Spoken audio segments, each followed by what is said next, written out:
It was like that train wreck that you just can't stop watching. That's an hour I'll never get back, y'all. I had to pull the plug there towards the end. Uh, I just couldn't do it. I couldn't take any more of it. A lot of stumbling, mumbling, lying, mixing people up. That was a train wreck. It was a train wreck.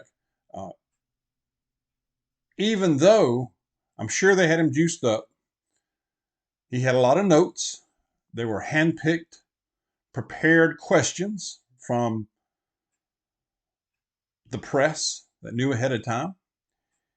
And, no, he wasn't challenged on a lot of things.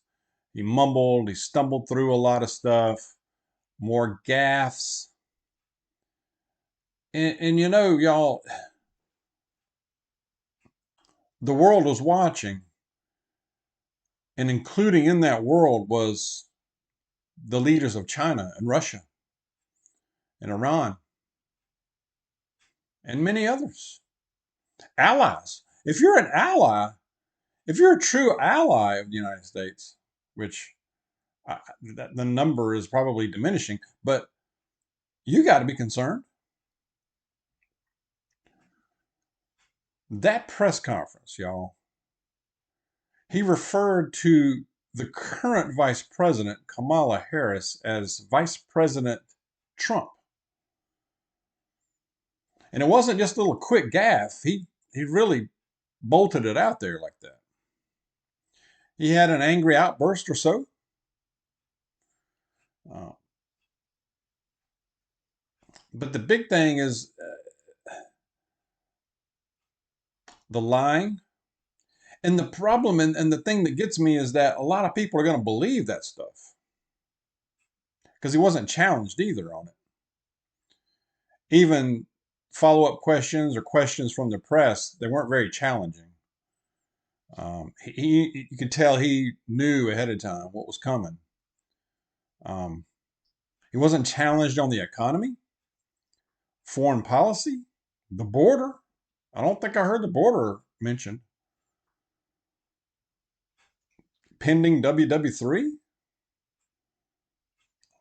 lack of foreign policy, lack of diplomacy skills or efforts to. He lied about jobs, the jobs number, like he's created all these thousands and millions of jobs. No, it's quite the opposite. I mean, half small businesses can't pay their bills, can't pay the rent. 70 upwards of 75% of people live paycheck to paycheck. He lied about inflation. He said inflation's down.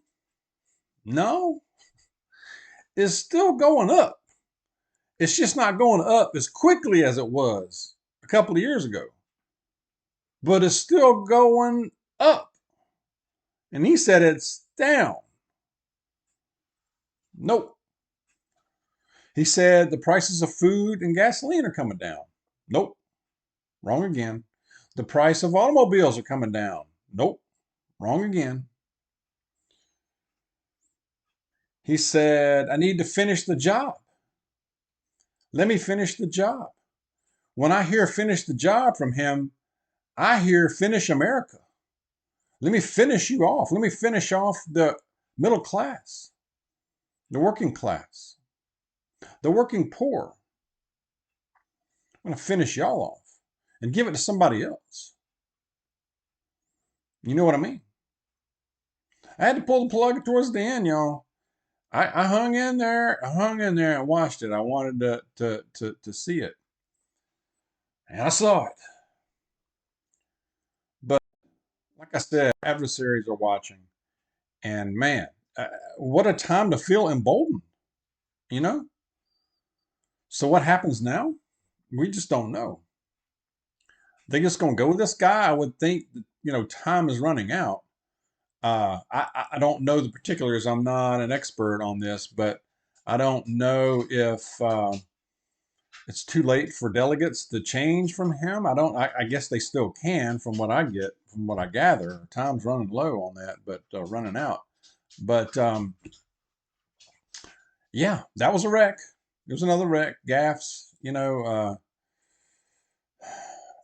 Mrs. Dawg made a point. A while ago, she said, think about the date, September. What am I talking?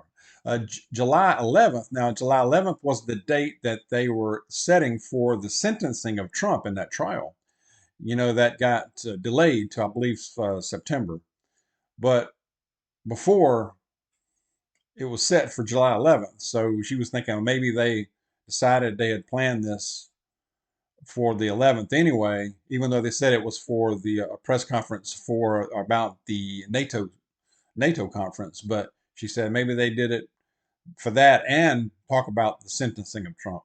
That's a good point. I hadn't thought about that. That had flown over my head.